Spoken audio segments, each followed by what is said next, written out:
Hello, guys!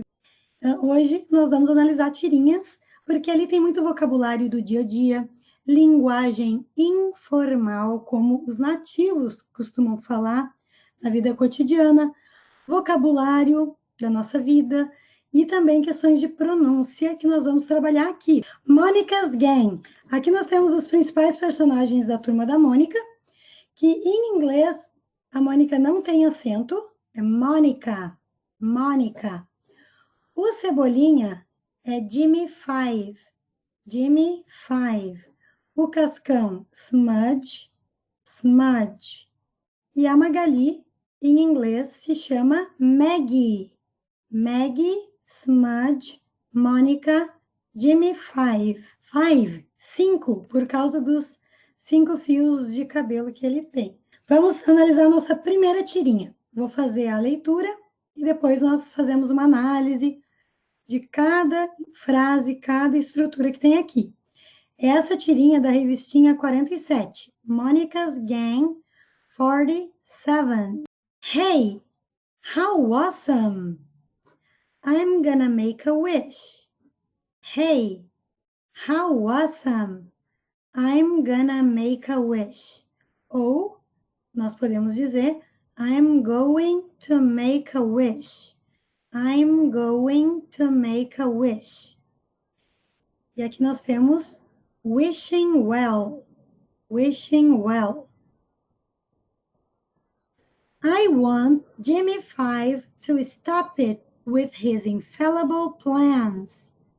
I want Jimmy Five to stop it with his infallible plans. For just this, you crazy? For just this, you crazy? Vamos lá, primeiro balãozinho.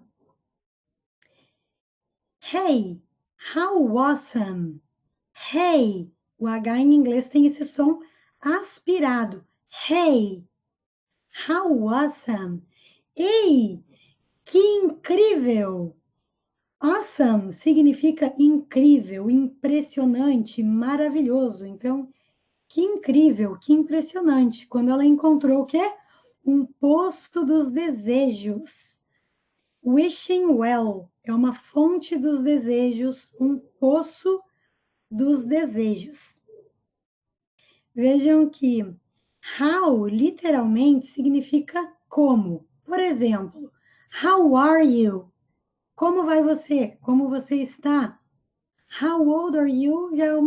Já muda o sentido. Quantos anos você tem? How old? E aqui nós temos how awesome. Por isso a importância de ver uma estrutura, porque as palavras podem ter significados diferentes dependendo do que acompanha a cada palavra. Então aqui nós temos uma característica incrível.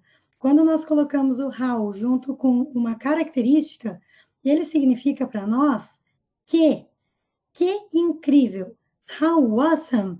Por exemplo, nós poderíamos dizer how beautiful, que lindo, que bonito. How interesting, que interessante, e assim por diante. Então vejam como é fácil fazer um comentário sobre alguma coisa.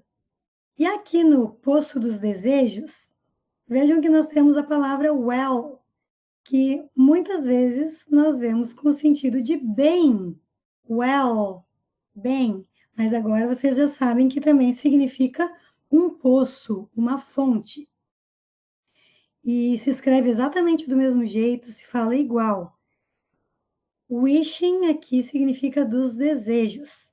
Vejam que nem sempre o ing quer dizer desejando. Wish, desejo ou desejar, mas nem sempre é desejando. Aqui é uma característica desse poço. É um poço dos desejos. Por isso que vem na ordem inversa do português.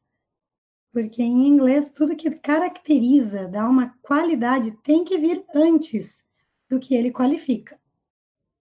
Essa é uma pergunta bastante frequente, mas por que o inglês as coisas são ao contrário? Não é tudo que é ao contrário. São algumas questões bem específicas, e essa é uma delas. Seguindo, nós temos I'm going to make a wish, ou I'm gonna make a wish, porque esse Going to, frequentemente se fala gonna. I'm gonna make a wish. Vou fazer um pedido, vou fazer um desejo. Make é fazer, a wish, um desejo. Nós temos duas palavras em inglês para dizer fazer. Tem o make, tem o do. Outra dúvida muito frequente é, mas quando eu vou saber quando usar do, quando usar make? Através da prática, da exposição ao inglês, aos poucos vocês vão vendo com que palavras se utiliza cada um deles. Aqui tem uma estrutura, vejam que eu coloco em cores diferentes para vocês verem o todo. Não adianta olhar palavra por palavra. Make a wish, fazer um desejo, fazer um pedido. Mas atenção, cuidado, que é fazer um pedido nesse sentido aqui, um desejo. Porque se nós vamos fazer um pedido, no caso de encomendar alguma coisa, vou fazer um pedido, vou encomendar um bolo, por exemplo, encomendar uma pizza. Nesse caso se fala place an order. Place an order. Order, que também significa ordem, é um pedido. Place, que é lugar, aqui é fazer um pedido. Ou fazer um pedido para alguém no sentido de fazer uma solicitação. Oh, vou te fazer um pedido, por favor, né? E aí a pessoa diz o que ela quer. Nesse caso é make a request. Make a request. Aqui parece um requerimento, né? Request. É fazer um pedido. I'm going to. Vou. Ou seja, essa estrutura aqui sempre vai ter depois uma ação do que a pessoa vai fazer. Nesse caso, fazer um pedido. E como essa estrutura indica futuro, poderia ser substituída por will. I will make a wish. Ou contraído, I'll make a wish. A contração de will é um apóstrofo, dois L's. É essa palavrinha que está escondida aqui. I'll make a wish. I'll make a wish. Então, tem essas duas formas de fazer o futuro. Geralmente, quando a pessoa toma uma decisão na hora, não é algo planejado, tende-se a utilizar o will. Mas vocês podem ver que não é uma regra. No dia a dia, os nativos não seguem assim, esse tipo de regrinha. Se fosse fazendo uma prova teórica sobre o uso de will e going to, o uso mais apropriado seria o will. E quanto mais planejado alguma coisa, eu vou fazer uma viagem, já reservei o hotel, já comprei as passagens, tende-se a utilizar o be going to, certo? Mas não é 100% assim. É uma tendência, uma diferença entre esses dois futuros. I want Jimmy Five to stop it with his infallible plans. I want Jimmy Five to stop it with his infallible plans. Eu quero que o Cebolinha pare com os seus planos infalíveis. I want é eu quero. Want é o verbo querer. I want, eu quero.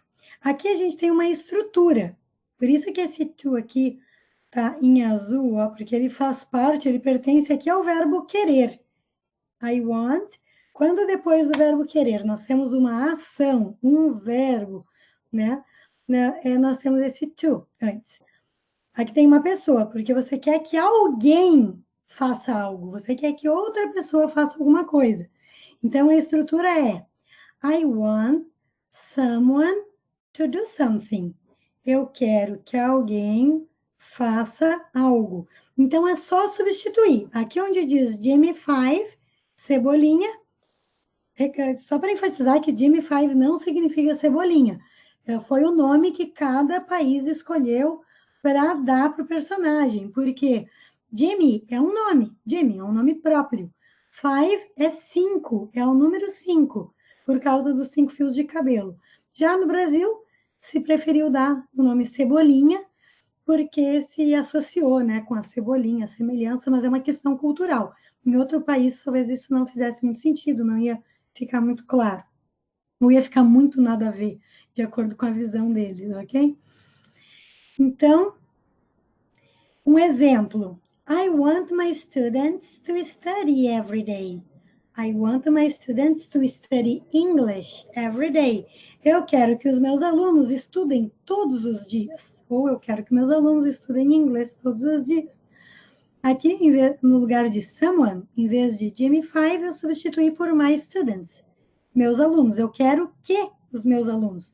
E vocês percebem que esse que fica omitido na frase. Ele não aparece em inglês. Isso é uma estrutura. No português requer o quê? No inglês, não. Mas elas são equivalentes. Querem dizer exatamente a mesma coisa. Eu quero que meus alunos estudem. Aí tem que ter esse to depois da pessoa ou das pessoas, antes de inserir a ação que a gente quer que ela ou elas façam. Nesse caso, é estudar todos os dias, every day. E no caso da tirinha, é parar com seus planos infalíveis. Stop é parar. E se costuma colocar o it depois de stop, muitas vezes se coloca o it quando quer se referir a algo específico. Quero que pare com isso, desses planos infalíveis. Stop it with his infallible plans. It aqui está retomando, né, essa mania que ele tem de ficar fazendo planos infalíveis. Infallible, prestem atenção na pronúncia. Infallible, eu até coloquei aqui os símbolos fonéticos. Esse A com o E grudadinho é o som E. Infallible. Esse E virado de cabeça para baixo é um A. Infallible. Não vão sair falando aí que nem em espanhol infalible. É infallible. Plans. Mais uma vez, vocês podem perceber que está ao contrário, porque infallible é uma característica desses planos. Planos infalíveis. Em inglês, as características vêm na frente. For just this, you crazy.